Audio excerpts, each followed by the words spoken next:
The Texas tourist accused of attacking a hostess at Carmine's faced a judge. What's next for that trio who says they're the real victims? Won't be able to get rid of all of the cloud cover and keeping an eye on some more morning fog. It started as a way to stay sane during the pandemic, but now he's spreading laughter during a dark time. New York Live is with the man behind Saturday Night Live. This is News 4 Now for October 6. I'm Adam Cooperstein. The three tourists from Texas accused of beating a hostess at a popular Manhattan restaurant faced a judge. And now they face up to a year in prison for the incident that sparked a firestorm of controversy. Oh! Kaida and Tayani Rankin and Sally Lewis were released after their date in court, and now they each face multiple assault charges and a harassment charge for that September 16th incident at Carmine's on the Upper West Side.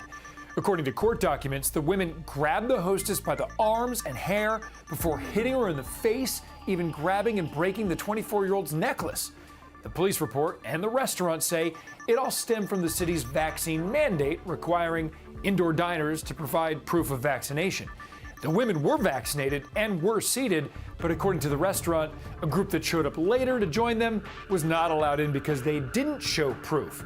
A lawyer for the women says the fight wasn't about vaccinations at all. He alleges the hostess shouted racial slurs at the women, and that's why things escalated. A lawyer for the hostess denies that allegation, and Carmine says the women didn't mention a racial slur when police arrived at the scene. Those three women are due back in court November 18th. Now to the latest on the search for Gabby Petito's fiance, Brian Laundrie. There's been another change in the timeline of this case coming from the Laundrie family. They now claim that their son left their house in Northport, Florida to go hiking on Monday, September 13th, not the 14th. Brian's family also just revealed he flew home in the middle of his road trip with Gabby to clean out a storage unit. That was in mid-August, just days after the couple's encounter with authorities in Moab, Utah.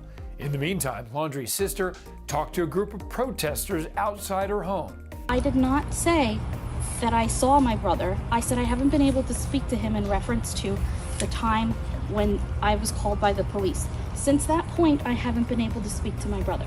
Right now, Brian is only a person of interest in Petito's disappearance. He is not named in her homicide. Thieves in New Jersey are targeting high-end luxury cars, and one man is just fed up with them targeting his home. This surveillance video from August of last year shows Evan Wexler naked and armed with a gun when thieves tried to steal his SUV. He fired a warning shot at them, but even that hasn't deterred them. He says it's still happening.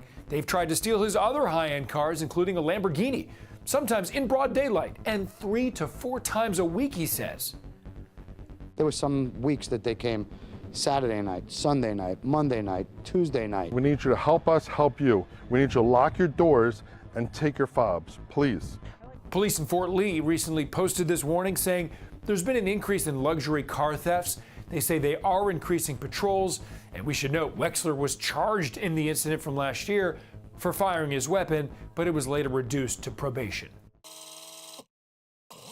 Hi there, I'm Storm Team 4 meteorologist Maria LaRosa. Another pretty gray afternoon, temperatures staying in the 60s. Some of us did get up into the lower 70s, but more clouds around even as we get into the evening hours. So if you do get that break in the overcast, consider yourself lucky. We'll see partly to mostly cloudy skies overnight again, and temperatures dropping into the 50s and 60s, but a lot like earlier in the morning, we'll likely see some fog develop. And in fact, the visibility forecast showing once again mainly to the north and west, so that may be dense at times, especially in those river valley areas, and especially during the pre-sunrise hours. Once we get that sun to come up, and we'll see more of it tomorrow afternoon, we'll get to work and start clearing that out a bit. Down to 63 to start the day in the city, 55 in White Plains, 53 in Poughkeepsie. We'll see the 50s from Islip and Eastport, and down the shore on our way up to warmer highs in the mid-70s for the afternoon.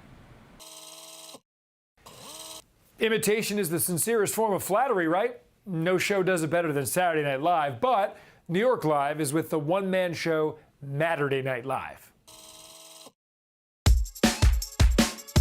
If you close your eyes and listen, tell me who you hear. So I'll do the iced mocha, frappuccino. Yes, hello to the TikTok universe. Watch me whip and watch me tonight. He's this guy, comedian Matt Friend, known to his millions of viewers as Saturday Night Live. How's it going? I'm doing so well. Thank you so much for having me. Yeah, do you remember the last time you were under this sign? I think I was an intern at The Tonight Show, so it's coming full circle. You did your first impersonation at 4, and then when you were 10 years old, you started a YouTube channel. And tell me what you called it. Saturday Night Live. Why did you call it Saturday Night Live? Saturday Night Live, I've just always been a massive fan, and if I were ever lucky enough to have any opportunity to audition, I mean, that'd be a crazy dream, but it's definitely the dream. So you graduate from NYU, and Yes. you're trying to make it as a stand-up, and then this thing called the pandemic hit. It was crazy. And now everything is closed. But you got creative. I needed some sort of way to pivot, so I get home and I figure out a way to do just that, which was starting my own mini late-night talk show. Here's your host, Matthew Friend. Hello, everybody. Hello, and welcome. And it was just a great way to include all my characters and impressions and ideas for stand-up. I also